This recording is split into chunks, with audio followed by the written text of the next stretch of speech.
السلام علیکم ورحمۃ اللہ وبرکاتہ۔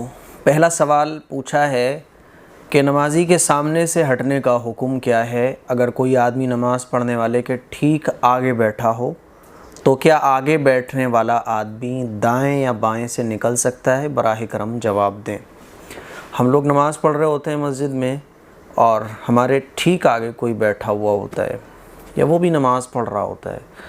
اب اس نے نماز کمپلیٹ کر لی، ٹھیک ہے نا، یا ہم نماز پڑھ رہے ہیں، ہمارے پیچھے کوئی صاحب نماز پڑھ رہے ہیں، اب ہم نے نماز کمپلیٹ کر لی، تو کیا ہم سیدھے ہاتھ کی طرف ہٹ سکتے ہیں یا الٹے ہاتھ کی طرف ہٹ سکتے ہیں؟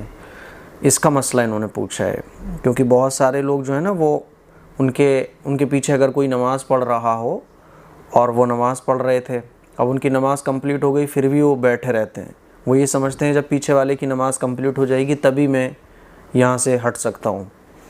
تو ایسا نہیں ہے۔ اگر آپ کے پیچھے کوئی نماز پڑھ رہا ہے یا آگے آپ کے کوئی شخص نماز پڑھ رہا ہے، اس کی نماز کمپلیٹ ہو گئی، ٹھیک ہے نا، تو وہ آپ کے ٹھیک جو سامنے بیٹھا ہوا شخص ہے وہ نماز کمپلیٹ کرنے کے بعد ہٹ سکتا ہے، اور یہ گزرنا نہیں کہا جائے گا، یہ ہٹنا کہلائے گا، گزرنا نہیں کہلائے گا۔ یا اسی طرح سے ہمارے پیچھے کوئی نماز پڑھ رہا ہے، جسٹ پیچھے، اب ہماری نماز کمپلیٹ ہو گئی تو ہم ہٹ سکتے ہیں، نو پرابلم، کیونکہ یہ نمازی کے سامنے سے گزرنا نہیں کہلائے گا، یہ ہٹنا کہلائے گا، ٹھیک ہے۔ گزرنا جب کہلاتا ہے جب آپ اس کے لیفٹ یا سائڈ بیٹھے ہوئے تھے پھر اس کو کراس کر کے نکل جائیں، یہ گزرنا کہلاتا ہے۔ اگر آپ کسی کے آگے ٹھیک ہیں، آپ کی نماز کمپلیٹ ہو گئی تو آپ ہٹ سکتے ہیں، یہ ہٹنا کہلاتا ہے، ٹھیک ہے۔ دوسرا سوال ہے جماعت کی نماز چھوڑنے کا حکم۔ میں دہلی میں 3 فلور پر رہتا ہوں اور گڑگاؤں میں کال سینٹر میں ملازمت کرتا ہوں۔ زیادہ تر یعنی لگ بھگ 98% نماز روم میں ہی پڑھتا ہوں۔ کیا روم میں بنا کسی عذر کے یا کاہلی کی وجہ سے نماز پڑھنا گناہ ہے؟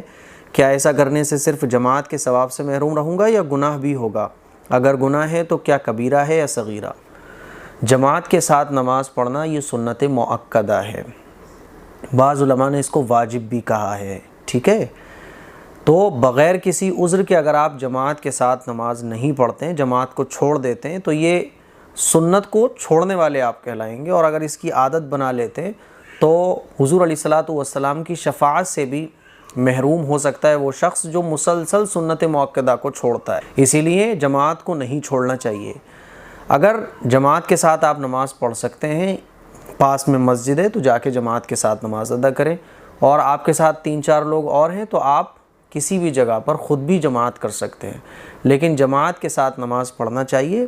سستی کی وجہ سے چھوڑنا یا ویسے ہی کہ صاحب چلو بعد میں روم پہ پڑھ لیں گے، جماعت کے ساتھ نماز پڑھنا چاہیے بغیر کسی عذر کے، شرعی عذر کے۔ اگر آپ جماعت کے ساتھ نماز نہیں پڑھتے ہیں تو آپ سنت مؤکدہ کو، واجب کو چھوڑنے والے کہلائیں گے، اس کا گناہ ہے، یہ گناہ کبیرہ ہے۔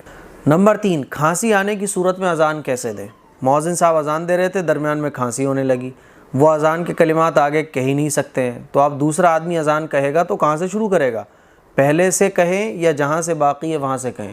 مؤذن صاحب اذان دے رہے تھے، کھانسی آنا شروع ہو گئی تو کوئی بات نہیں ہے، اگر 15-20 سیکنڈ میں، پون آدھے منٹ میں اگر کھانسی رک جاتی ہے تو دیکھ لیں، کھانسی رک جائے تو پھر اذان مؤذن صاحب پوری کر لیں، کوئی دقت نہیں ہے۔ اور اگر کھانسی آنا شروع ہو یا وہ رکنے کا نام ہی نہیں لے رہی ہے تو کوئی بات نہیں، مؤذن صاحب ہٹ جائیں، کوئی دوسرا شخص آگے بڑھے اور پھر وہ شروع سے اذان دے، ٹھیک ہے نا، شروع سے اذان دیں، تبھی سنت والی اذان کہلائے گی وہ۔ اگر وہیں سے آگے اذان کمپلیٹ کرتے ہیں تو یہ سنت کے خلاف کہلائے گی۔ تو یہ 3 سوال تھے، مجھے امید ہے آپ کو ان کے جوابات پتہ چل گئے ہوں گے۔ السلام علیکم ورحمۃ اللہ وبرکاتہ۔